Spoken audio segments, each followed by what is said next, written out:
What if I told you that Punxsutawney Phil was right? Despite the cold weather or any snow on the ground, spring is here, or at least baseball season is.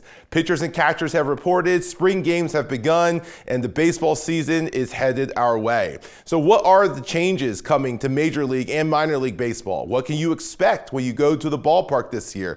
And for those in the Lehigh Valley region, what's it going to be like for the Lehigh Valley Iron Pigs? Sam Jellinek, the voice of the Iron Pigs, joins us to talk about all those issues and so much more. That's all coming up right here, right now. I'm Sam Chen, and this is Face the Issues.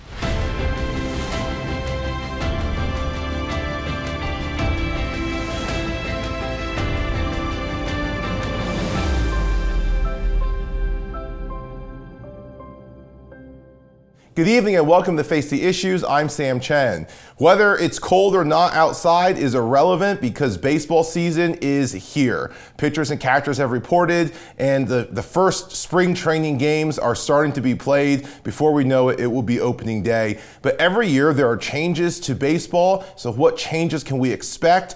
What can you expect as a fan? There's so much to discuss, and we're joined today by Sam Jellinek, who is the voice of the Lehigh Valley Iron Pigs. Sam, welcome to Face the Issues. Thanks for having me, Sam. Really appreciate it. It's great to have you here. I know it's cold outside, but baseball is here. I always think of that Peanuts comic where Charlie Brown runs out, everybody's sledding, and he says, "What are we doing? It's baseball season." You're with the Iron Pigs, you're the voice of the Iron Pigs, you announce for them. Your official title is Manager of Broadcasting and Media Relations for the Pigs. You've been a baseball fan your whole life, so how stoked are you this time of year? It's really funny. Once every season comes to an end, there's typically like a week period where after doing so many games in so many days, you're like, man, you know what, maybe I'm sick of baseball. And then that week is over, and you're like, man, I can't wait for it to come back. And now all of a sudden, we're so close to opening day again, and you're just like, man, I cannot wait to be back out at the ballpark with the sunshine and the food, and just watching good Iron Pigs baseball. It's, you know, it's what keeps me going day in, day out. That's awesome. Let's talk about some of the changes that fans might see at ballparks, not just here in Lehigh Valley, but all over the country. Every year it seems like there's new changes that come. One of the big ones that was honestly somewhat controversial a few years ago was this idea of whatever we called robo-umps, right? And I think the thought was the Terminators behind the plate and calling balls and strikes. Your predecessor, Mike Ventola, has been on the show a number of times. He always said that's not really the case. There's still humans in the game. What are these robot umpires? Are they here to stay? What can fans expect with that? So at least at the minor league level, they are here to stay. Basically, the way the system works is, you still got your human umpire behind the plate. And the way we did it in 2023, Major League Baseball has not announced any changes to it for 2024 yet. Sometimes they do. But the way we did it last year is that Tuesday through Thursday, basically up in the press box, we have a dedicated space for what's called the automated ball strike system, ABS. And it's a computer, there's somebody running it, and it feeds to them, when the ball crosses the plate, is it a strike or not? And then the umpire has an earpiece in, it tells them ball or strike, then they make the call. And that's how we do it Tuesday through Thursday. The computer is in charge of everything. The home plate umpire is still there though. Obviously, they're kind of the head of the game. They have to make sure everything's going well. And then for Friday through Sunday, we did what's called the challenge system. And that's the home plate umpire is calling balls and strikes of their own volition. They still have that earpiece in though that, if necessary, they can radio up to the booth and say, hey, was that a ball or strike? And that whole process is initiated by either the pitcher, the catcher, or the hitter. And so say pitcher throws a pitch, it's called a strike, batter's like, wasn't a strike, I'll challenge it. If he wins the challenge, you retain that challenge. If you lose the challenge is gone. You got 3 of them to use the entire game. But if the umpire keeps on being wrong, we've had this happen, you just keep on retaining challenges. And you keep on going through it. So players were pretty receptive to the system. They tended to favor the challenge system a bit more. I don't know if you're a tennis fan or not. Very similar to, a ball down the line, that challenge system. It's the same technology, Hawkeye. Very similar to that. The fully automated system was interesting in just trying it out Tuesday through Thursday, but Major League Baseball, in doing it that way, they wanted to be able to have as many data sets as possible to see, okay, which system works the best. And given how long a baseball season is, you have a lot of opportunity to see what will happen. Right. Right. Let me ask about that. I mean, the tennis, and for viewers who don't know the way tennis works, the judge is calling all the shots directly, and then if we're playing and I think a ball is in and they said it's out, or they said it's out or they said it's in and I think it's out, I could motion for a challenge. And then if you're watching on TV, they show where the line is and the ball coming in, the shout and all that stuff. With baseball, there's not quite the lines around your strike zone. And one of the challenges of baseball is that umpires have different defined strike zones. How does this change the game? Is it makes it more consistent, at least Tuesday to Thursday, and there's a certain consistency to it. Does it make it harder for pitchers, especially if they're used to, this has a larger strike zone, or that? I mean, how has it shifted the game since the second year we're doing it? Has it shifted the game since last season? So, I mean, I don't know if I would attribute it all to the automated ball strike system, but at least in the International League where the Iron Pigs play and where this system is in place, the walk rate and the offensive run environment year over year from 2022 to 2023 was up. And by a pretty significant margin too. So it made people think, okay, that might be the result of the automated ball strike system. And I think hitters had a little bit of an easier time with it because the way the zone works, if it's Tuesday through Thursday or Friday through Sunday, is the zone's always the same. Right. So they're kind of learning constantly where that zone is, no matter who the umpire is. I had hitters tell me it's a lot easier to be a hitter when you know exactly where the strike zone is, and you know if that ball's an inch off the corner, it's not going to get called a strike anymore. So while for pitchers, they want that pitch off the edge, and all of a sudden they're not getting it anymore, and some guys adapted better to that than others. Sure. That's really fascinating. So we're going to see that again this season is what you're saying. Sam, a few of the other changes, I mean, a number of these, the pitch clock is moving down. This is in Major League. The pitch clock is moving down 2 seconds. The number of mound visits is being cut. This rule about pitchers, if they come up in between innings and warm up, they now have to face a batter. And the argument here, at least in public, is that all of this is being done to move the game along a little further. Why the interest in moving the game along to make it quicker? Yeah, so I think what Major League Baseball saw last year was, at the Major League level, and we saw it, for the past 2 years at the minor league level, is that the pitch clock, you hate to use the word revolutionize the game a little bit, but chopping 15 minutes off just like that was absolutely astounding. And I think Major League Baseball is looking for more ways where can we save another minute or two, or maybe just expedite the process, make things feel a little bit crisper, because baseball, there does happen to be a lot of dead time. And I think they're trying to find those soft spots where you can cut the dead time that nobody really wants anyways. There is just a rhythm to baseball where that dead time is accepted and it's almost expected. And you don't want to take all of that away. You don't want baseball to be an hour and a half affair where it's going rapid fire. But if you can't avoid having a pitcher throw his 8 to 10 warm-up pitches, and then all of a sudden, there's a pinch hitter, so now they're going to go get the lefty to face the lefty, and now we got to do this all over again. We've wasted 3 minutes. Well, if you can avoid that, it's not the worst thing in the world. How have the players been? How's the reception to that among players and coaches? It can be pretty divided. Just from the standpoint of some guys, it typically just has to do with whether or not they work on their own time, or if they feel like they can adjust the clock well. Guys who maybe work a little bit more up-tempo, who like to take their time a little bit more, they don't like the clock that much because they don't like being dictated their own rhythm. Yeah. Some guys are able to adjust to it a little bit better. I know a lot of pitching coaches don't like it too much just because, it's another thing for their pitchers to have to handle. Yeah. And it's something, especially older guys who have either played at the major league level or have been around baseball for a long time, trying to adjust that late into your career isn't easy. Now, the pitch clock, all these rules, is this standard across major league and minor league then? It is, okay. Correct. So they're not shifting as they move between the divisions? No, it'll be the same across minor league and Major League Baseball. What Major League Baseball has done in the past, though, and we experienced this towards the end of last year, is the new universal pitch clock, the 18 seconds, I think, is what we're going with. We tried that at the end of September last year. Is we had been doing the bifurcated system, which was 15 seconds with nobody on, 20 seconds with runners on. But then in September, we get an email from Major League Baseball saying, hey, adjust the pitch clock, we're going 18 seconds flat. And they happened to like what they saw at the AAA level at the end of last year and said, let's do that in Major League level too. 18 seconds. One of the other changes is the widening of the lane, 6 inches. What is significant about that for people who might watch it casually? They just go, well, you hit the ball, you run to first base.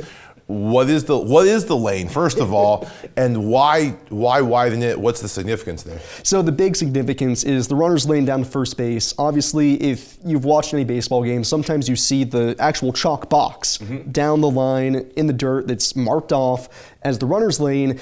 Technically, that never really existed. It was supposed to be the runner establishes the lane at least going from second to third, second to third, first to second, and third to home. Okay. But down first base line, that box was there. So now what it's done is the runner does not set the lane there. They have the marks on either side of the line to be able to navigate down. Because before, umpires weren't very... what's the best word for it? They weren't very consistent as far as determining, was the runner in their lane? Did they go out of the lane in order to influence the throw? And if the throw hit them, well, were they out of the lane and should they be ruled out? Now it's very marked in the rule book. This is exactly where the runner's lane is to first, and this is how it should be governed. So a little bit less umpires' subjective judgment to it. Trying to take away as much discretion as possible, because that's how it used to be, and that was one of the most controversial calls. I mean, you think back, current Philly, Trey Turner got ejected from a World Series game in 2019. Him and Davey Martinez both got ejected because that happened to Trey. Right. So people have seen it on the largest stage, and I think Major League Baseball just wants to put some clarity out there. Sure. Last big change coming, and this is, I mean, pun intended, some inside baseball. The roster spots have been cut, and this is for the whole organization. So you're with the AAA affiliate of the Phillies, part of that organization. The 15 roster spots have been cut. This probably doesn't affect the major league teams as much as the minor league teams, and especially draft picks that are coming in.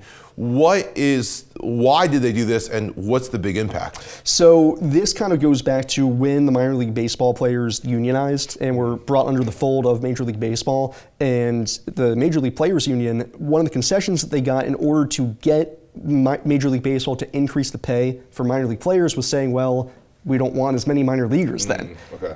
And they gave the option to Major League Baseball. This was during the CBA negotiations, I believe, 2 years ago, that come 2024, they could exercise the option to eliminate 15 roster spots per major league organization. So what that will really affect is it won't affect the Iron Pigs too much, but it'll affect, like you said, drafted players as well as players coming over internationally. Because basically, you don't count against that roster cap until you set foot in the United States. If you're playing for one of the Dominican Summer League teams, or if you're signed as an international player but you're not yet stateside, you don't count against that yet. So all of a sudden, teams will be incentivized a little bit more to hold off on bringing those guys over until they're absolutely certain that they want them to take up a roster spot. And for other guys, that might mean that, you know, the clock down at the minor league level, it's going to be ticking a little bit faster as far as a team making a decision on, do we really think you have the potential to be a major league contributor? And one of the other things I've heard about this too is certain positions like catcher is hard to play. Catchers are catchers for a reason. And so a lot of teams just carry extra catchers. They catch bullpen sessions, and then if something happens to their catcher, there's an easy bump up. But that might start to change if they're taking up one of the 15 spots that needs to be cut. Exactly. And every minor league baseball team that I have worked for and had the pleasure of being around has had one of those guys. Last year for the Iron Pigs, it was a great guy named Vito Friscia, who, when he came off the bench, he only played about 20, 25 games. He played fantastic. The rest of the time, though, like you said, he was on what's called the development list, catching bullpens, just helping guys out and just being there. But if all of a sudden Phillies need to find an extra roster spot for a different minor league player that's not a catcher, it's going to be harder to justify carrying those guys around when, okay, maybe we should just hire an extra coach or something like that. But having that extra guy in the locker room like that can be very beneficial. But with this rule change and this roster change, it's going to be in jeopardy. Yeah. Sam, thank you so much for breaking down those changes. We're going to go to the break. When we come back, I want to talk about your team, the Lehigh Valley Iron Pigs, and what fans can expect. Don't go away. We'll be right back. Face the Issues is produced and recorded in the studios of Lighthouse TV. Positively different.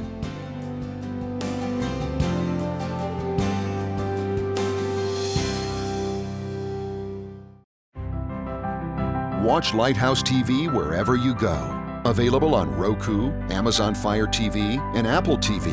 You can view our in-house studio productions on demand, or watch what's on the station right now with our 24/7 live stream. Search Lighthouse TV online on your streaming device, or go to our website for more information. Visit lighthousetv.org to stay connected. There you can find out what's currently on the air and coming up, how to watch in your area on cable, satellite, broadcast, or streaming devices. Watch past programs or our live stream. Follow us on social media and learn more about the station, our hosts, and our programming. Lighthouse TV, positively different.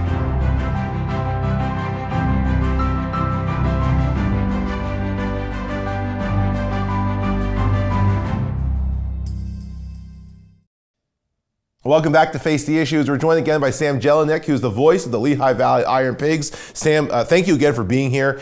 We talked just about baseball in general, the rules that are changing, what fans can expect. You are with the AAA affiliate of the Philadelphia Phillies, the Lehigh Valley Iron Pigs.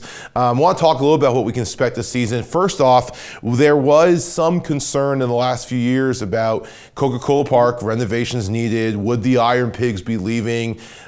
Give us some good news. Iron Pigs are here to stay.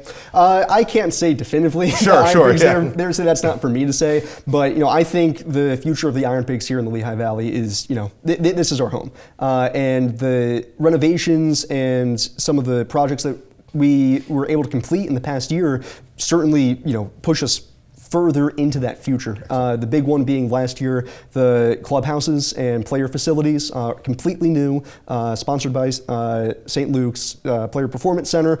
The home clubhouse for the Iron Pigs is absolutely fantastic, brand new, state-of-the-art. They have a brand new kitchen down there, brand new dining area, brand new coaches area, a female locker room, brand new weight room, video room, training room, all of it state-of-the-art. And same thing on the visiting side as well for the visiting clubhouse. That's awesome. And just so our viewers know, this is not something that the city of Allentown was pushing. This is minor league teams throughout the country, throughout our viewing area, all have to do these things, right? This is not something that was local here, but across baseball. Yeah, every single minor league team is facing these issues right now, and that's the Major League Baseball came down with a list after 2020 and said, hey, if you want to remain a Major League Baseball affiliate, your stadium has got to be up to code, and it's going to be the code of our setting, and this is what we want. And thankfully, all of our partners here in the Lehigh Valley, going, all the way out to the Phillies, and what they've been able to help us with, have made it, at first it was stressful, but obviously now we feel like we're in a very good spot, and we've been able to hit so many of the benchmarks that Major League Baseball set for us and keep Coca-Cola Park an absolutely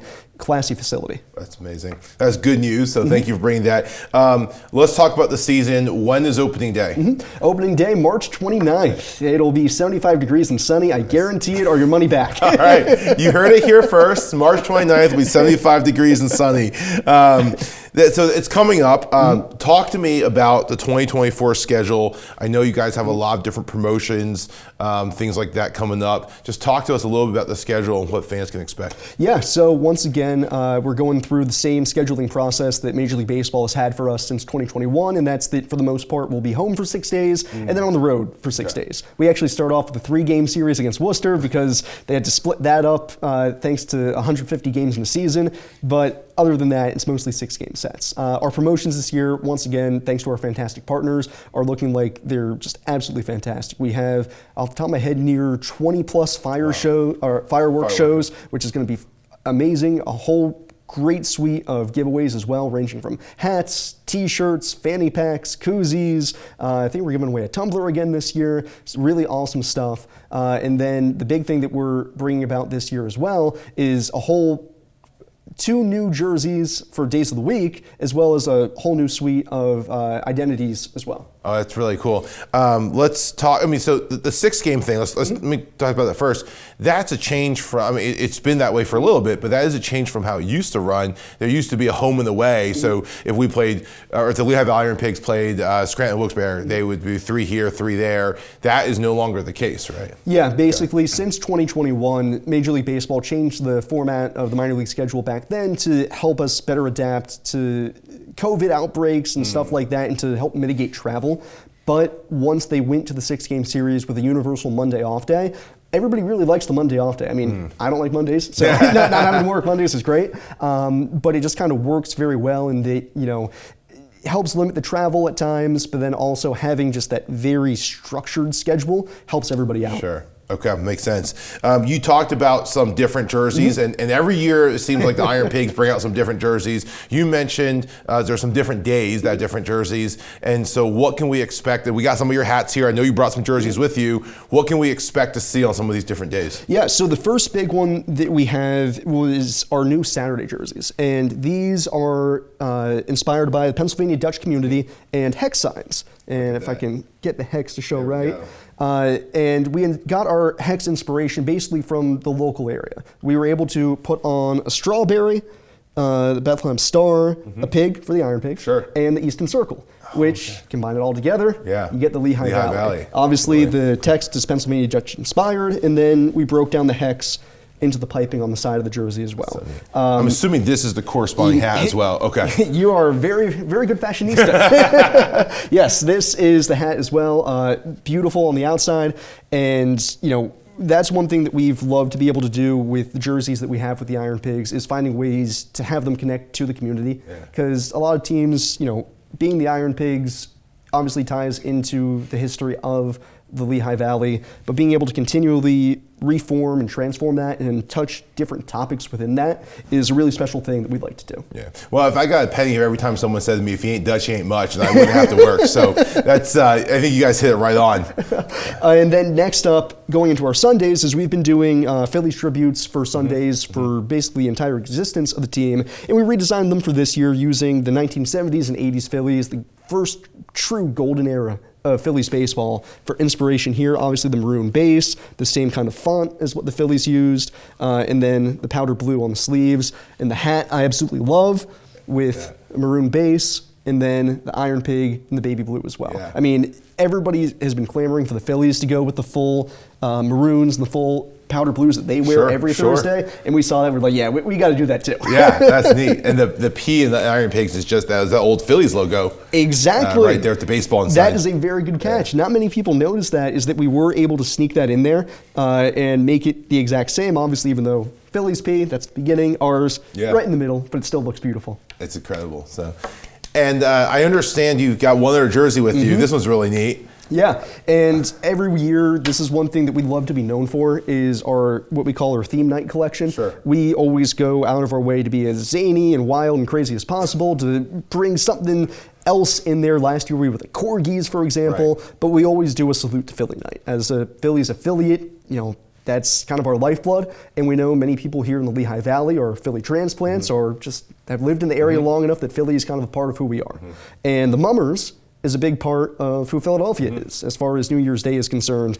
And we thought, man, that would be a really cool jersey concept. And we were able to design this awesome jersey with the bright yellow. We don't have the hat on hand quite yet, but the Mummers jersey itself, we announced it a couple of weeks ago, and we're really happy with how it came out.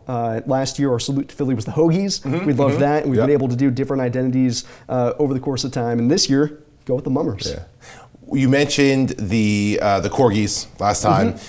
One of the things my phone always does is it autocorrects Iron Pigs to Iron Pugs. There was one year that was a typo, and they created Iron Pugs. There's always some dog day though event with the team. For all of our dog lovers out there, are there going to be dog at the ballpark kind of events this year? There will be. Our Bark at the Park days are coming back thanks to TD Bank, our tail wagging Tuesdays, which in addition to bringing your dog out to the park, that's also $1 dogs thanks to Burke's. So if you want to be able to get a $1 hot dog and $1 hot dog for your dog, perfect combination. Oh, that is incredible. Last question, speaking of the hot dogs, I get asked this all the time when people know that the Iron Pigs are coming on the show. They ask about the food options. You guys have some great food options. Are there new vendors coming? I mean, who's staying? Who's coming in? What can fans expect to eat when they're at Coca-Cola Park this year? So we have some really awesome additions for the 2024 season. Our food and beverage department has done an absolutely creative job of thinking of some different things that they can pull out here. We got new sandwiches, cheese curds, soft pretzel charcuterie board. Oh, okay. Put a charcuterie board on a soft pretzel. I don't know how they did it. Interesting. Okay. But I'm excited to try it. That's one of the big ones, and one that I can kind of tease because I'm not sure when we're exactly announcing it yet. But everybody knows out at the ballpark, we do have a small little Rita's stand. we might have a bigger Rita stand. Okay. That might be something in the works as well. Okay. Well, that's always one of the American dream, right? I mean, you're in a baseball field, at a park, and eating a hot dog or a charcuterie board on the soft pretzel, whatever it might be. I know fans will look forward to that. Sam, we're going to cut the break. But again, thank you for previewing the season for us, and we'll be right back. Watch Lighthouse TV wherever you go. Available on Roku, Amazon Fire TV, and Apple TV. You can view our in-house studio productions on demand, or watch what's on the station right now with our 24/7 live stream. Search Lighthouse TV online on your streaming device, or go to our website lighthousetv.org for more information. Lighthouse TV, positively different.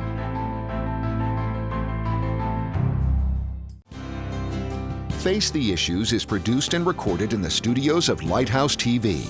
Positively different.